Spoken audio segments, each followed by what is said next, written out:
인도의 중국 보이콧에 한국 기업들 싱글벙글. 인도와 중국의 무력 충돌 이후 시작된 인도인들의 중국 불매 운동이 한국 기업에게는 새로운 기회가 될 것으로 보입니다. 전부터 감정이 좋지 않았던 인도와 중국은 최근 국경 분쟁지인 카슈미르 라다크 지역에서 벌어진 난투극으로 갈등이 더욱 깊어졌습니다. 지난 15일 가란 계곡에서는 인도군과 중국군 약 600명이 치고받고 싸워 인도군인 20명이 사망하고 중국군인 수십 명이 다친 사건이 발생했습니다. 현지 언론에서는 무력 싸움 당시 중국군이 인도군에게 못이 박힌 쇠몽둥이를 휘둘렀으며 인도군의 시신 일부가 훼손되고 절단된 상태였다는 주장도 나오고 있습니다. 여기에 인도 정부가 지난 23일 재충돌 시 총기 사용을 허가하면서 더 이상 평화로운 해결을 바라기는 어려운 상황입니다. 인도인들의 중국 보이콧은 이번 유혈 난투극을 계기로 비무장 상태에서 무자비한 폭행을 휘두른 중국인에 대한 반발심이 커지며 시작되었습니다. 현재 인도 정부는 중국의 경제 보복 카드를 꺼냈고 인도에서는 여전히 중국 제품을 불태우는 반중 시위가 이어지고 있습니다. 인도 언론에 따르면 전인도무역협회 등의 민간단체도 중국 제품 보이콧 캠페인을 주도하며 인도 내 중국산 불매는 거세지는 분위기입니다. 이와 같이 인도의 중국 제품 안 사기 운동이 불붙으면서 한국무역협회 뉴델리 지부 관계자는 인도의 중국산 불매를 통한 최대 수혜자는 한국 기업이 될 것이다 고 내다봤습니다.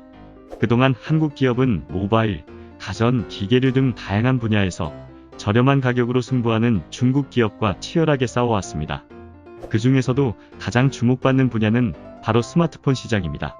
스마트폰 시장에는 지난 1분기 인도 시장 점유율 3위를 차지했던 유일한 비중국산인 삼성전자가 있기 때문입니다.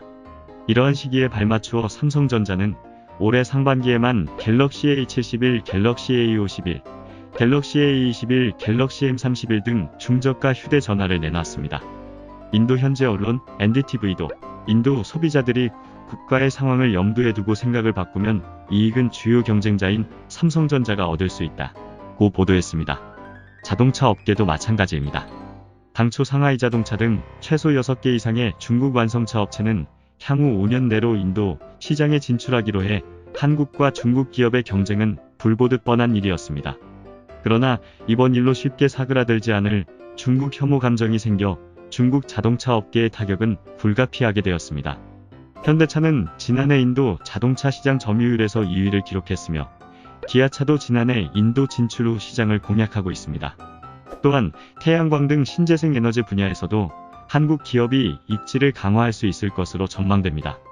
각종 신재생 에너지 개발 사업을 추진 중인 인도는 지난해 말부터 정부 발주 태양광 프로젝트에 중국 기업이 아예 참여할 수 없도록 금지시켰습니다. 지난해 인도의 중국산 태양광 장비 시장 점유율은 무려 80% 이상이었다고 하니 관련 기업들에게는 희소식인 셈입니다. 이처럼 인도 내 확산되고 있는 반중 감정이 반사이익으로 한국 기업의 시장 진출이 확대될 것으로 예상되고 있습니다. 한국 기업들이 이번 기회를 통해 세계 2위의 내수 시장을 지닌 인도에서 더욱 약진할 수 있기를 바랍니다. 구독과 좋아요, 알림 설정 부탁드립니다.